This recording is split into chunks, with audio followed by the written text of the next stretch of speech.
नमस्कार दोस्तों, मैं पंडित के शर्मा स्वागत करता हूं आपका इस खास कार्यक्रम में। दोस्तों, इस कार्यक्रम के माध्यम से हम आपके समक्ष समय समय पर उपस्थित होते हैं। बहुत ही ज्ञानवर्धक, रोचक और जिज्ञासु जानकारियों के साथ हम बात करते हैं व्रत, पर्व, त्योहार आदि, जैसे ज्योतिष आदि, धर्म आदि, इस तरह के विषय की। तो आज भी हम आपके समक्ष उपस्थित हैं ऐसी ही एक बहुत ही ज्ञानवर्धक, रोचक जानकारी और व्रत, पर्व, त्योहार से संबंधित लेकर। व्रत, पर्व, त्योहार में भी हम बात करने जा रहे हैं गणेश चतुर्थी यानी गणेश जन्मोत्सव की। ये 22 अगस्त शनिवार को आप मनाएं, या 22 अगस्त शनिवार को सिद्धि विनायक व्रत रखकर आप चंद्र दर्शन ना करके इस व्रत को हर्षोल्लास के साथ मनाएं। जैसा कि सभी जानते हैं, हर मांगलिक कार्य में सबसे पहले श्री गणेश जी की पूजा करना यानी भारतीय संस्कृति में एकदम अनिवार्य माना गया है, या ये कहिए कि अनिवार्य माना गया है। व्यापारी वर्ग वही खातों पर, यहाँ तक कि आधुनिक बैंक में भी लेजर आदि जो हैं उन पर सर्वप्रथम श्री गणेशाय नमः अंकित करके या श्री गणेशाय नमः लिखकर उसको आरंभ किया जाता है। नव वर्ष हैं, जैसे दीपावली है, नव वर्ष है, इस तरह के विशेष अवसरों पर लक्ष्मी और गणेश जी की आराधना करके शेष कार्यक्रम आरंभ किए जाते हैं। विवाह में भी आपने देखा है कि लग्न पत्रिका पर भी श्री गणेशाय नमः लिखा जाता है। कोई भी पूजा, कोई भी अर्चना, कोई भी देव पूजन, यज्ञ, हवन, गृह प्रवेश, विद्या आद्रम, इस तरह के किसी भी अनुष्ठान हो, कोई भी अनुष्ठान हो, सबसे पहले गणेश वंदना ही की जाती है, ताकि हर कार्य जो कार्य है हमारा वो निर्विघ्न समाप्त हो सके। भाद्रपद यानी भादो माह यानी भाद्रपद की शुक्ल पक्ष की चतुर्थी तिथि को श्री गणेश जी का प्रादुर्भाव हुआ था, इसीलिए इस तिथि को एक प्रकार से गणेश चतुर्थी के रूप में हम मनाते हैं। इस तिथि को कई लोग संकट चतुर्थी भी बोलते हैं, या ये संकट चतुर्थी भी यही तिथि कहलाती है। परंतु हर महीने, प्रत्येक महीने जो चतुर्थी तिथि आती है उस पर भी भक्त लोग सभी गणपति जी की आराधना करते हैं। श्री गणेश जी हमारे जो सनातन हैं या जो हमारे हिंदू हैं उनके आराध्य देव हैं, जिन्हें देवताओं में विशेष स्थान प्राप्त है। विवाह हो, कोई महत्वपूर्ण कोई भी कार्य हो, उसको निर्विघ्न संपूर्ण करने के लिए सर्वप्रथम गजानन जी की ही पूजा की जाती है। भाद्रपद की शुक्ल पक्ष की चतुर्थी को श्री गणेश जी का जन्मोत्सव मनाया जाता है। गणेश जी का जन्म काल जो है वो एक प्रकार से दोपहर का समय माना जाता है। गणेश उत्सव एक प्रकार से भाद्रपद की चतुर्थी इस तिथि से लेकर चतुर्दशी तक यानी 10 दिन तक चलता है। ये बुद्धि के देवता हैं, विघ्न विनाशक हैं, चूहा इनका वाहन है। रिद्धि सिद्धि नाम की इनकी 2 पत्नियां हैं। कलाकारों के लिए गणेश जी की आकृति बनाना सबसे सुगम और सबसे आसान होता है। एक रेखा में भी इनका एक प्रकार से चित्रण किया जा सकता है। हर आकृति और हर परिस्थिति में ढल जाते हैं। गणेश जी की फोटो, जो गणेश जी की आप प्रतिमा देखते हैं, फोटो देखते हैं, उसमें उनकी आँखें जो है वो एकाग्र होकर लक्ष्य की प्राप्ति का आपको संदेश देती हैं, या ये कहें कि हम उनकी आँखों से लक्ष्य प्राप्ति का संदेश लेते हैं। बड़े कान होना उनका संदेश होता है कि आप सभी की बातें सुने और अपनी सहन शक्ति को बढ़ाएं, यानी हमें बड़े कानों से जो सीख लेनी है उस सभी की बातों को सुनना है। विशाल मस्तक परंतु छोटा मुंह, ये बात इंगित करता है कि चिंतन आप अधिक बातों का करें, कम बातें करें, यानी बोलें कम, समझें ज़्यादा, सोचें ज़्यादा। लंबी सूंड कहलाती है कि हर हालत में आपको सजग रहकर अपने कष्टों का सामना करना चाहिए। एक दंत का अर्थ है कि आप एकाग्रचित होकर चिंतन, मनन, अध्ययन और शिक्षा पर पूरी तरह से ध्यान दें। बड़ा उदर संकेत देता है कि बुराई बड़े कान से सुनकर बड़े पेट में ही रखने की आपको एक प्रकार से सीख देता है।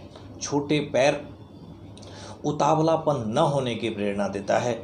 उनका जो वाहन है चंचल वाहन मूषक मन की इंद्रियों को नियंत्रण रखने की आपको प्रेरणा प्रदान करता है।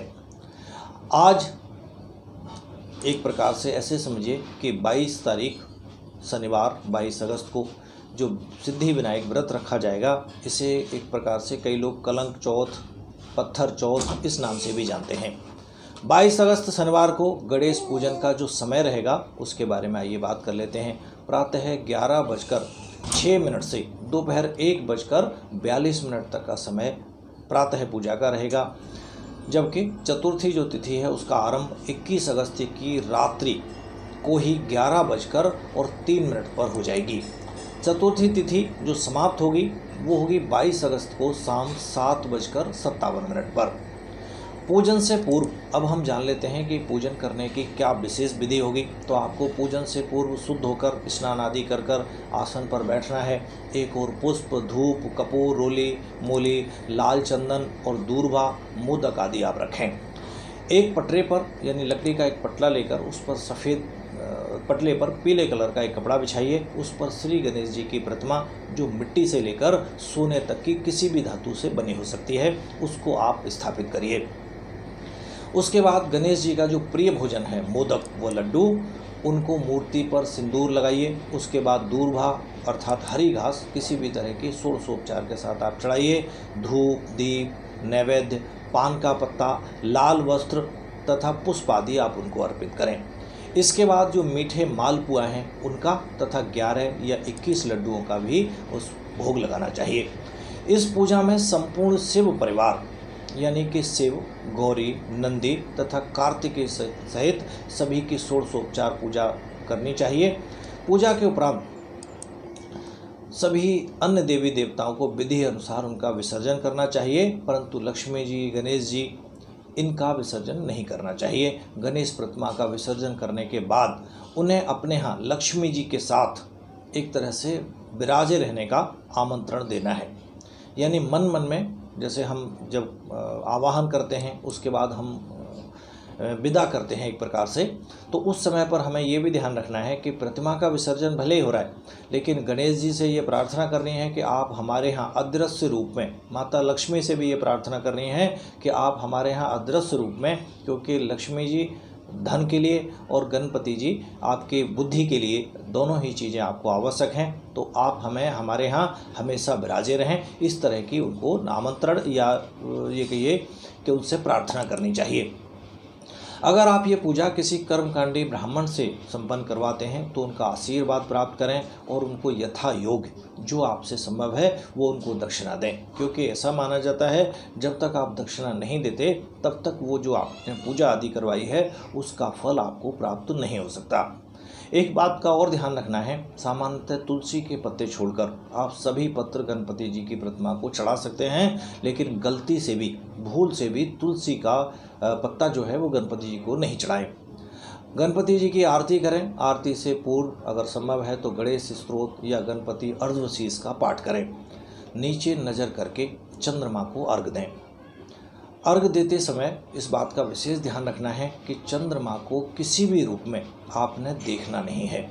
अगर संभव है तो आप एक मंत्र गणपति जी का भी कोई साथ में बोल सकते हैं। जैसे सबसे ज़्यादा प्रचलित जो है सभी लगन पत्रिकाओं पर या कार्डों पर भी, जो शादी के कार्ड आते हैं उन पर भी लिखा रहता है, तो वह मंत्र भी आप इस्तेमाल कर सकते हैं। जैसे वक्रतुंड महाकाय सूर्यकोटि संप्रभा निर्विघ्न कुरु में देव सर्व कार्येषु सर्वदा, इस मंत्र का भी आप जो है जाप करते हुए जल जो चंद्रमा को आप चढ़ा रहे हैं उस समय पर आप इसको मन मन में या तेज आवाज़ में भी, मतलब जैसे तेज आवाज़ का मतलब ये नहीं कि पूरे इलाके को सुनाना है, आपके कानों को सुनाई दे इस आवाज़ में भी आप इसका पाठ कर सकते हैं। अगर इसके अलावा आपको लगता है ये हम नहीं कर सकते तो आप चाहें तो वैसे तो मैं बता दूं आपको कि भगवान जो है वो आपके भाव के भूखे हैं। उन्हें कोई फ़र्क नहीं पड़ता कि आप क्या चढ़ाते हैं, उन्हें कोई फ़र्क नहीं पड़ता कि आप क्या मंत्र का जाप करते हैं। लेकिन अगर आपको लगता है कि मंत्र भी करना है और ये हम नहीं कर सकते तो आप साधारण ओम गम गणपति नमः भी अगर आप करके इस मंत्र का भी जाप करते हैं तो गणपति जी प्रसन्न होते हैं और अपना आशीर्वाद आपके ऊपर बरसाते हैं।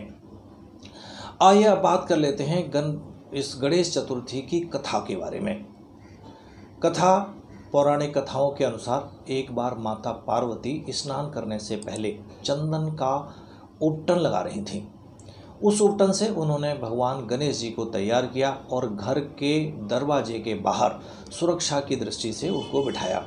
साथ में आदेश दिया कि कोई भी, मैं स्नान करने जा रही हूँ, कोई भी प्रवेश ना कर सके। जब माता पार्वती स्नान करने चली गईं उसी समय भगवान शिव वहाँ पर पहुँचे तो भगवान गणेश ने उनको रोका। इस बात पर, क्योंकि एक कहिए विवाद होगा और उसके बाद युद्ध हुआ और उस युद्ध में भगवान शिव ने क्रोधित होकर गणेश जी के सिर को धड़ से अलग कर दिया। ये बात जब माता पार्वती को पता चली, इस बात का जब उन्हें पता चला तो वो बहुत दुखी हुई और उन्होंने भगवान शिव से एक प्रकार से एक वचन लिया, या भगवान शिव ने उनको वचन दिया कि मैं इस आपके पुत्र को जीवित कर दूंगा।